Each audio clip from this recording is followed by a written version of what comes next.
Hello YouTube, I'm ShadowDad with ShadowDad Gaming, and today, instead of doing some online gaming, I'm going to review Fantasy Age Basic Rulebook, published by Green Ronin Publishings, designed by Chris Paramus, and just all around a really cool game I think people should get to know. Now, first off, the Fantasy Age system was originally designed for Dragon Age, Green Ronin's role-playing game port of the popular,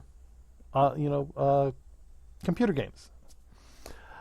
They decided to go ahead and make Fantasy Age, which kind of takes the core rules of Dragon Age, puts it into a generic setting, or into a generic rule set so that anyone would be able to use it. One thing that has gotten the Fantasy Age a lot of attention is that this is the rule system that Will Wheaton uses over from Geek and Sundry's tabletop. They did the Titan's Grave, Ashes of Arcana video series. It's like a 10 or 12 part. I think it's 12 parts. I can't remember. But it's basically role-playing sessions. It's a really good series. It wrapped about just a few weeks ago for season 1. It's awesome. You guys should check it out. But anyway, these are the rules that they used. And in it, let's get with the PDF first. Very first thing I noticed with this PDF series is that it is very attractive. The artwork is very good in it. It's very slick. It's kind of what you've come to expect from Green Ronin Publishing. Their table of contents, I don't think my mouse shows up when recording on this, but the table of contents is hyperlinked. So you can click on one of the numbers off to the side and it jumps you to that section. I will go ahead and jump to the introduction. Introduction right here. Very basic introduction. It's typical of most role-playing systems, especially ones designed for new players, which is exactly what this is designed for. This is the way this is designed. Advanced, seasoned players can really enjoy the system. The rules don't get in the way of role-playing, but yet there's enough of a framework there that there is still structure to the game. The rules are easy enough that a novice, to not just to this game, but to gaming in general, this is probably one of the easier games out there. I do know there's other ones out there. You have Fate, which is a really good system. I may review that in the future. You have, or you can actually search that up on YouTube. I'm sure there's probably 2 or 3 dozen reviews already done on that one. I might just be beating a dead horse trying to review that one. You have the Savage World system, a little more crunch, but still not as intense as some of the mainstay games such as Dungeons and Dragons, either 4th or 5th edition. A lot more rules crunchy. The Shadowrun role-playing game is very rules crunchy. Even the World of Darkness can be very rules heavy. This system is not those. This is actually a very easy system to learn. We'll start this off. So you have the introduction. You have getting started. It's got a real quick brief thing on sample gameplay. Then you get into the player's guide. What I like about this player's guide is very well broken out. You have making characters in 9 easy steps. Let me actually magnify this. It'd probably be better if we did fit to width there. You can see here, create a concept, determine abilities. A lot of this is very typical of, again, many different role-playing games when they go into character creation. There's several different options. You have arranging abilities, randomly rolling, buying abilities. I prefer the option to buying the abilities. You can set a certain point limit, and all your players then are going to have fairly balanced characters. In this game, there are several abilities. Those are kind of like in D&D. You had your strength, dexterity, constitution, intelligence, wisdom, and charisma. This has accuracy, communication, constitution, dexterity, fighting, intelligence, perception, strength, and willpower. Each one can go to -2 all the way up to a +4, being insane. Now, if you go to the buying abilities option for your players, they cannot have any abilities in the negatives, and they can't have anything higher than a 3 to start out. But as you level up, you can add to those abilities. And yes, you do level in this game. It is a 20 level system. And within the each ability, there are focuses. Instead of having skills, they have areas you're focused on, or you've gotten a knack for, special training on. I'm not going to read them all, but if you look at like accuracy, you have arcane blast, bows, black powder, which is black powder guns, brawling, dueling grenade, light blade, stabs. If you jump down to perception, you have things like empathy, hearing, searching, seeing, smelling, and tracking. Hold on just a moment. My cat is in the room. Bear with me a moment while I pause this. Okay, I'm back. I think I got my cat to calm down.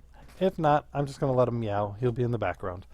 Races in the game. Again, very basic races. Dwarf, elf, human, halfling, gnome, and they have orcs in this, which I think are kind of cool. You could play an orc. Not a half orc, an orc. All the racial descriptors are kind of the same. You've got a basic description, and you have female names, male names, clan names, basically how their naming is. Then, playing a dwarf, every race has some ability bump. In this case, dwarves have constitution. Then you can usually pick from one or more focuses. Then you get some additional ability, like dwarves have dark sight. You have every race has a speed. Humans have 10, dwarves have 8, plus their dexterity. And if you come over here, it says, what you can speak. And then every race has this neat little table. You roll twice, 2d6, you roll twice, to get two different things. So two people could both be playing dwarves, but have different racial abilities because of this table. So it helps to randomize it quite a bit. It's kind of neat. Elves, again, as I said, they have their own tables. The gnomes, again, another piece of really cool art. Halflings, humans, and orcs. They don't do half-breeds in this, but if you've watched Will Wheaton's Titan's Grave, you know that it isn't that hard to sit down with a game master and cobble together a fiat for a half-breed. Next they have are the backgrounds, which include things like your social class. Are you upper class, lower class, middle class? Are you an outsider? And then within those backgrounds, they have different, within those social classes, they actually have the backgrounds themselves. Like if you notice right down here, this is the table. It shows outsider backgrounds. If you're an outsider, you can either be going to being a criminal, an exile, hermit, pirate, radical, or wanderer. If you're middle class, you can be a gilder, an initiate, an innkeeper, merchant, scribe, student. So each one has these different things that they could become based on their social class. Chose to do it randomly. I think it's personally I prefer to create when the players are making their characters to sit down and try to organically figure this out cooperatively. See what their character concept is, and then see if we can decide what would be the best class to put them in, and then what would be the best background to put them in. Once we get to this, we have the classes. Now, this system has only 3 classes. It sounds simplistic, but it actually is very freeing, I think. It actually helps to open up a lot of options in here. In this case, it allows you to do something. Well, I'll get to that in a little bit. But the 3 basic classes are essentially mage, rogue, and warrior. Magic users of any kind, be it a cleric, a wizard, a sorcerer, whatever, fall under mage. How they get their magic, that's the role-playing element. You figure out... Oh, just a moment, I've got to clear my throat. Sorry again about that pause. Wow, still clearing my throat there. But as I was saying, there's the 3 classes. Magic, you're a mage, whether you do holy magic, whether you get your powers from a god, a demon, from book study, or whatever. How you get your magic and how you're going to describe what your character, the type of magic your character uses, is the role-playing element. You do it in game. Mechanically, a cleric's going to work the same as a sorcerer or wizard or necromancer or anything else like that. Now, again, it sounds like with just the 3 classes, it can get kind of limiting. You'll see in just a moment, it actually isn't that limiting. You'll notice each class has primary abilities. There are 4 primary abilities to each class, 5 secondary abilities to each class. This actually comes into play a little later when you're talking about leveling. They also have a starting health. Mages are 20, rogues are 25, warriors are 30. They all are that number plus con plus d6 for your starting health. They all have weapon groups. And they all usually have something that'll say what armor they can use. In this case, the rogue ability, it's with their level 1 stack of abilities. Level 1, they get like pinpoint attack. You get rogue's armor. They're comfortable at leathers, so they don't take penalties for wearing leather. And they're starting talents. Talents are focuses within that class, almost kind of like feats from D&D, but more so. A little bit more so. You first pick a stunt. You start, or not a stunt, a talent. You are novice, and then you go to journeyman, and then you can go to master. Each time you can choose a new talent, you have the choice. You can either advance in a talent or pick a new talent to be novice at. All the class abilities, each level you get some type of class ability. That's in addition to all the other leveling ability, all the other things you get when you level. Warriors, same thing. They have level 1 warrior starting talents. You get to pick any 2 of basically any weapon group. You know those 2 weapon groups. And that's pretty much it. They do have their starting weapon group. So again, theirs goes through their thing. Gaining levels. Every time you gain a level, your character's health increases. You get 1d6 plus your con bonus at levels 1 through 10. At 11 through 20, you only get your con bonus. It's to show that things are getting harder it gets harder and harder to really advance beyond 10th level. So maybe the advancements aren't as major. Something like that. I'm not sure. You get 1 advancement to spend on 1 ability. Here's where those abilities come in. An advancement means you basically bump one of your abilities up. On an even level, when you gain an even level, you can advance one of your 4 primary abilities. On an odd level, you have to advance one of your 5 secondary abilities. And then you can pick 1 new ability focus. When you gain an even numbered level, you must choose a focus from one of your primary abilities. Odd numbered level, it is from one of your secondary abilities. Starting at level 11, instead of taking a new ability focus, you can actually increase it from a +2 bonus to a +3. You gain anything from your power, and then also when you go up a level, more for a role-playing standpoint, review your goals, review short-term, long-term. Have you achieved any of them? Have any of them changed? Things like this. They go into what ability advancement is, starting equipment, defense, which is basically 10 plus dex plus any shield bonus. Armor does not protect you from getting hit. It absorbs the amount of damage you take. Shields are deflection. They actually help increase how hard it is to hit yourself in the first place. The next chapter, another nice piece of artwork, by the way, is the basic rules. It goes into all the basics, how to do rolls. What I like about the system, everything is 3d6. That's all you need. 3d6. You roll 3d6. 2 of the dice will be one color, typically simple white dice. 1 will be another color, red, blue, green, whatever you want. If you roll doubles on any of the 3 dice, then you get what's called stunts. That off-color die is your stunt die. Whatever number is showing up on that die, that's how many stunts you get. So if you roll 3, 5, 5, and 3 is a white die, 5 is a white die. The second 5 is the off-color die, the blue die, we'll call it. Because you have pair, you have 2 5s. You look at your stunt die. If stunt die in this case also happens to be a 5, you get 5 stunt points. If the 5 and 5 were both rolled on the white dice and the 3 was rolled on the stunt die, you would get 3 stunt points. Even though you rolled double 5s, the number of stunts you get is based on the stunt die itself.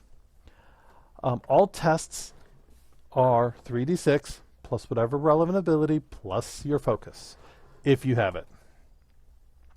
And that's from everything bluffing to perception to attacking, everything. That's, pardon me, pretty much how all tests are resolved. They also have opposed tests where, basically both people roll. Whoever gets higher is better. You also have a thing called advanced tests. There's rules on that. That's probably the most complicated thing. It's still not that hard. It is not hard to learn. I won't go into the details of it. I went to record this earlier and found myself kind of getting sidetracked too much in the rules. And I'm not here to teach the game. I'm just here to review the book. So I didn't want to get too heavy into, here's all the different rules. As far as actions, or the way they deal with time, you have and this is, again, most role-playing games. You have narrative time, basically the time when you're not in combat, which is very morphic. You're in an inn. Time is real time. You're talking to an innkeeper. You're doing this. If you're doing interactions. You're traveling across country. A day passes in 2 minutes. Action time is combat. That's when the combat's taking place. That's when everything slows down, and GM, the game master, starts tracking time in 15-second increments called rounds. So in this game, 4 rounds is a minute. You start by rolling initiative, again 3d6 plus dexterity plus your focus if you've got it. And you basically go on down. Game master will roll initiative for every key villain. So basically every special villain you have, they each get their own initiative roll. For all the other lumped together minions that might be involved, you just roll 1 initiative and they all go on that initiative phase. The types of actions you have, you can do either 1 major and 1 minor, or you can do 2 minor. Major actions are like all-out attack, charge, defend, healing, running, range attack, a regular melee attack. Both of those are major actions. Minor actions would be to activate an item, to take aim, to guard up, which there's rules on that, to reload certain bows. Regular bows, it's a minor action to reload, so just pulling another arrow out of a quiver. Crossbows, reloading those are major actions. That could be dangerous for the person firing the crossbow, in my personal opinion. But all these different things, different actions are available. Again, it goes into how to do a combat attack. Again, pretty good art. How you inflict damage. Each weapon has its own damage, and then you typically add your strength to that. Not always, like black powder weapons, you're not adding your strength to it. They talk about killing characters. In this, a character does not automatically die at 0. There is no such thing as negative. When you go to 0, you're dying. You have a number of rounds equal to 2 plus your constitution. But during that time, someone can come up and basically coup de grace you. They can say, I want to deal the killing blow. Those stunts you get from that stunt die, here's what those are used for. See, this is your combat stunts chart. This is basically, stunts are your critical hits, your critical successes. So, depending on how many stunts you have, how many stunts you have, stunt points, I should say, it's what you can buy on here. So you can customize how you want your critical success to look in combat. You can cause it to knock a person prone. Sorry about that. I was in the middle of discussing something. I accidentally hit pause there. As I was saying, you can use basically the combat stunt allows you to pick and choose and decide how you're going to get your critical success is going to play out. You can do things like for 2 points. Say you get a 5-point stunt in that example I gave earlier. Okay, I want to knock my opponent prone. Well, that's 2 points. I have 3 points to spend. And I want to do a pierce attack so that the target's armor rating is cut in half versus this attack. Or if I know the guy doesn't have decent armor, I just want a mighty blow and do an extra 1d6 damage. So that's another 2 points. I still have 1 point left over. Okay, let's see. I'm attacking with a bow. I'm going to rapid reload, so I immediately load my bow. Now, next round, I can take a moment to aim because I'm not having to spend my minor action reloading. I can aim, which gives me a +1 to hit, and then attack, which just gives me that little bit of better edge to be able to attack. If you have, I could say, I'm going to sink all 5 of my points into lethal blow. I get to do an extra 2d6 damage to the guy. I mean, they've got all kinds of different things that let you customize it. There's a similar ability or similar chart for spells, for exploration, and for social, like when you're interacting with people. So, I mean, all of those are really cool things. They have the rules on their grenades. They have, mounts in combat, including flying combat, and some additional major and minor actions for flight. Health, the rules on healing, fairly straightforward and simple. Chapter 3 is all the different character options. This is where you go into the detailed information on what the focuses are good for, what talents there are, such as alchemy, animal training, anything like that, armor training, command. And basically their abilities, the way they work it is you have your talent name, what classes can take the talent, what requirements you're going to need, and then usually a short description of the talent, and then what you get for each level, novice, journeyman, or master. And if you notice, that goes on for quite a bit here.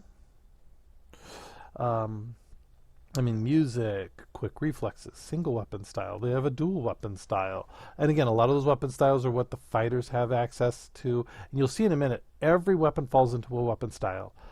There is no ambiguity there, which I think is kind of nice. They also talk about specializations. This is where those 3 classes, even though they only have 3 classes, once you reach level 4, which really isn't that hard, you begin to specialize your character. You can be an arcane scholar, an assassin, and they have similar things.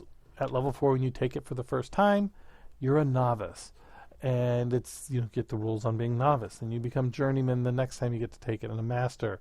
And you can continue to, I think you can specialize in 2 different directions. So once you've mastered one, you can then specialize again.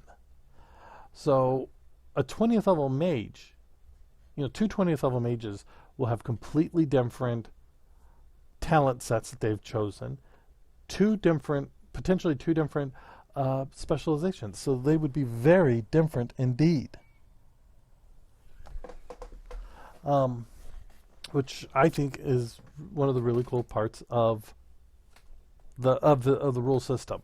Even though you have 3 classes, you don't feel like you're limited so much. Chapter 4 is equipment. Your armor, again, armor rating is how much damage you absorb. Armor penalty is what you take on your movement. And then if you're not trained in that armor, that's also what you take as a dexterity penalty, which can get very dangerous.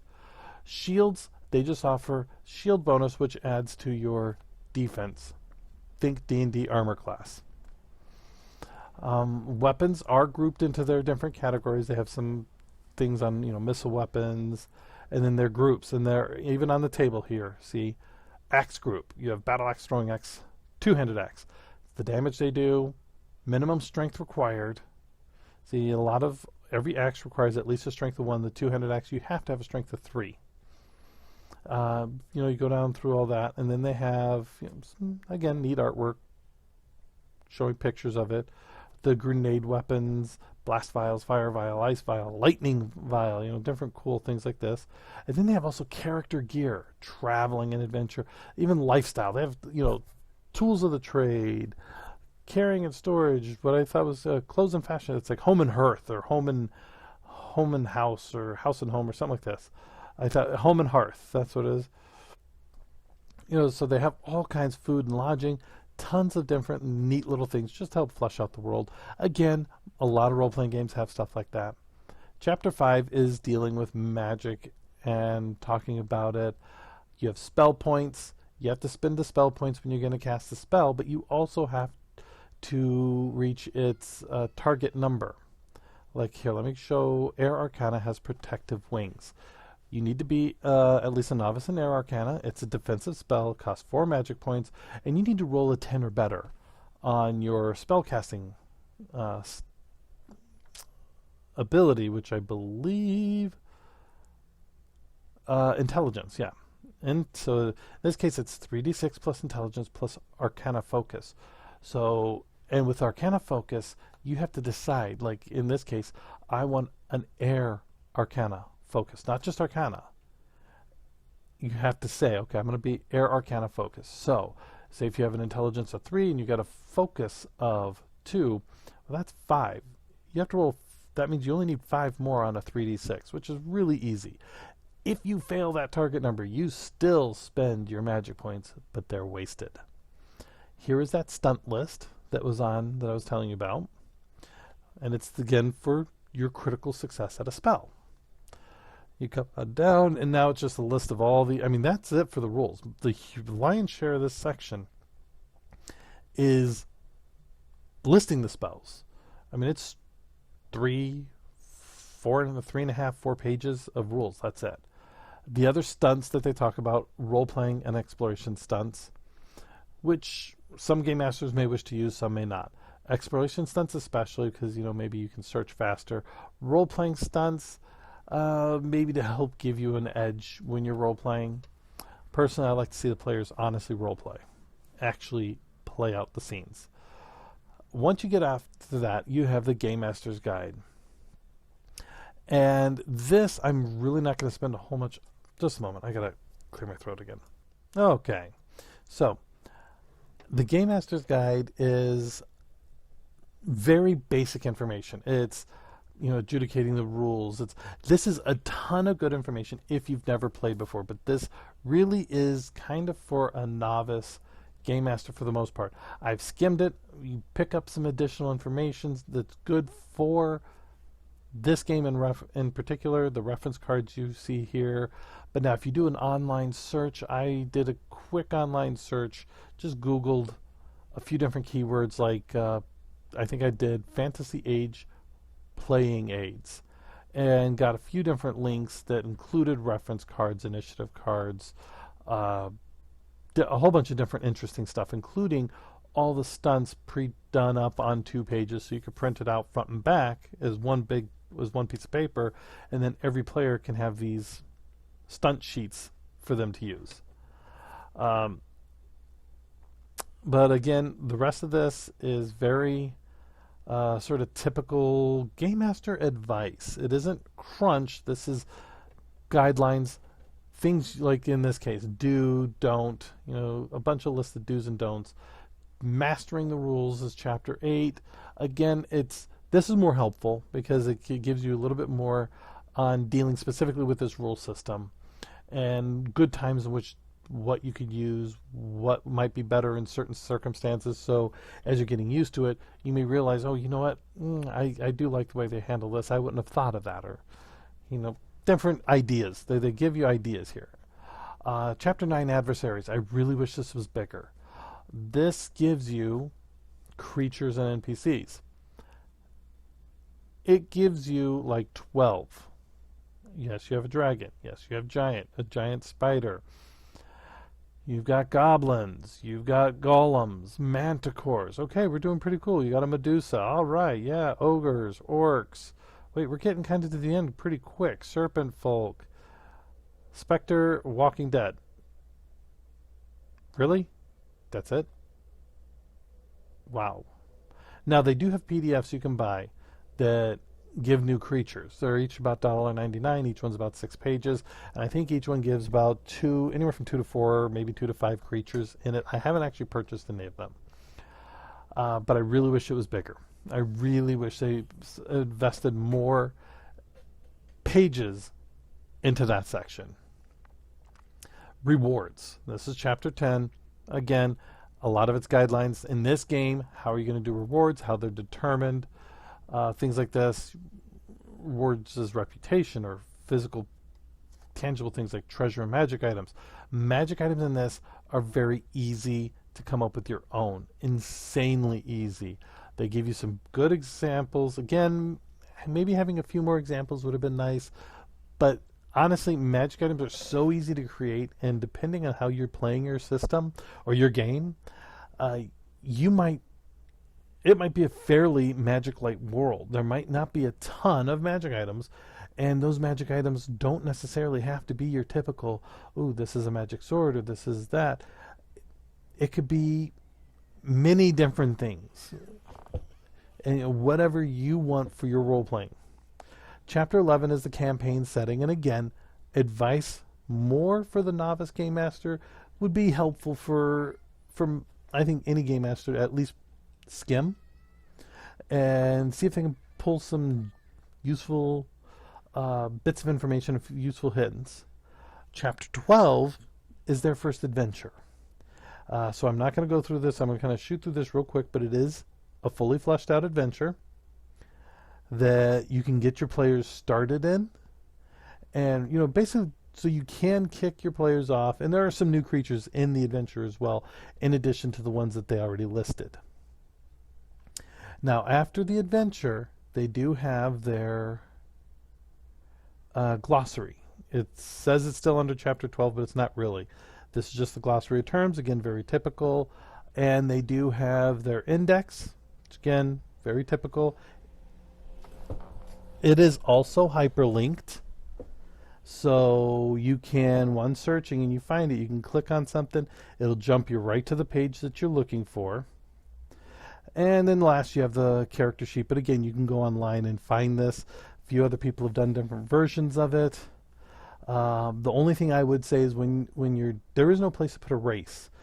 Me and my players, we figured we would do, or I figured for my players, I would just, in the background, say they're lower social class and they're soldier and the guy's playing a dwarf. So in your background, you can just say dwarf soldier. So that way you know what race that person is right from the get-go, right in their background, along with the background that they have. Other than that, I mean, literally, this is all you need for a character sheet. It's one page. The only thing that might, the main thing I would say every player needs would be a couple pages for notes, because this does not encourage heavy hack and slash. The rules, you can do it, but the rules as they're written and the rules as they're laid out and things like this, and the way everything is designed on this, it really tries to favor lighter combat, more role-playing, either be it investigative, character development, things like this. It really does help encourage things like that. So the page 2, 3, 4 for a character sheet would be pieces of paper, you know, basic notebook or something like this, to keep notes so that they can keep track of all the NPCs they run into, twists and plots that are developing, stuff like this. Because this is the kind of game that really does help encourage that. So this is the Fantasy Age role-playing book hardcover. You also see on my channel, I review much shorter review, but I do review the Titans Age Ashes of Arcana role-playing adventure, which is directly based off of Will Wheaton's Geek and Sundry tabletop sessions for the Titans Age Ashes of Arcana role-playing, basically his role-playing game that he did. I did review that. I love it. It's a great starter campaign piece for this setting. I think the two of them work very well hand in hand. Both are very much worth it. I think purchasing them as PDFs. One is, I think, $12.99 or $13.99. The other one's $14 or $15.99. So it'll be about $30 to get both. Buying them in hardcover, I know they were just recently released. Hardcover, I think it's like 25 and 30% per book, 30 for this one, 25 for Titan's Age, so it'd be about $55 to buy the actual hardcovers. If you want to make a compromise, I would say get this in hardcover, buy Titan's Grave as the PDF. Titan's Grave is fairly easy to read. Even as a PDF, it's fairly easy to go through. But anyway, I hope you guys play more games. I hope you really enjoyed the review. I hope you give this game a try. It is a very fun game, and I will see you next time. Bye-bye.